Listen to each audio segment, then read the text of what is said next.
नमस्कार। आज मैं एक ऐसे विषय पर बात करूंगा जो है तो बहुत कम, लेकिन जिसके बारे में जानकारी शायद कम ही है लोगों को।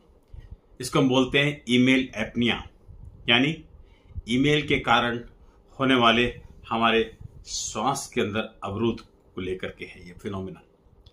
2007 में इस टर्म को कॉइन किया गया था लिंडा स्टोन द्वारा, जो एक एग्जीक्यूटिव थी, और उन्होंने पाया कि जो लोग बहुत परफेक्शनिस्ट होते हैं, जो बहुत बिजी होते हैं ईमेल लिखने और उसको पढ़ने में, उनमें ये फिनोमिनन देखा गया कि ऐसे लोग जब लगातार ध्यान से ईमेल को ड्राफ्ट करते हैं, लिखते हैं या उसको पढ़ते हैं, तो बीच बीच में वो अपने सांस की गति को, सांस की प्रक्रिया को अवरुद्ध कर देते हैं, यानी उनका सांस बीच बीच में रुक जाता है।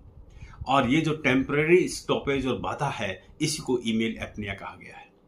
आप जानते हैं नींद में भी ऐसा होता है जिसको स्लीप एपनिया बोला जाता है, लेकिन ईमेल एपनिया इस टेक्नोलॉजी की देन है, इस डिजिटल युग की देन है जिसमें ईमेल इतने पॉपुलर हो गए हैं।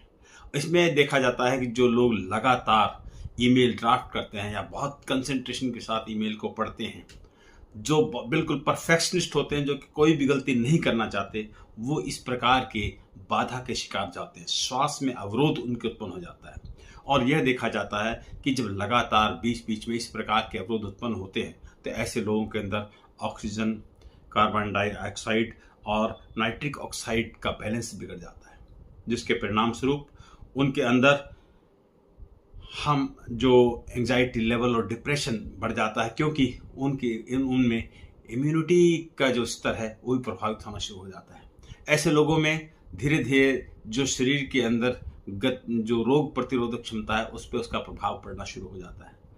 और मानसिक रूप से देखें तो ऐसे लोगों में कभी कभी कुछ हद तक ऐसी अवस्थाएं जब लगातार बनती रहती हैं, तो उनमें मेमोरी का लॉस, लर्निंग के अंदर प्रभाव भी देखने को मिलता है।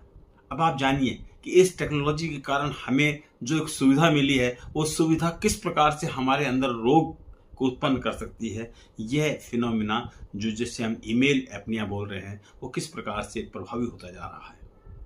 आपको कुछ चीजें ध्यान रखनी है और सब कुछ ठीक हो जाएगा। जैसे कि अपने पोस्चर को सीधे बैठ करके कुर्सी पे, और तब इसको यूज किया करें।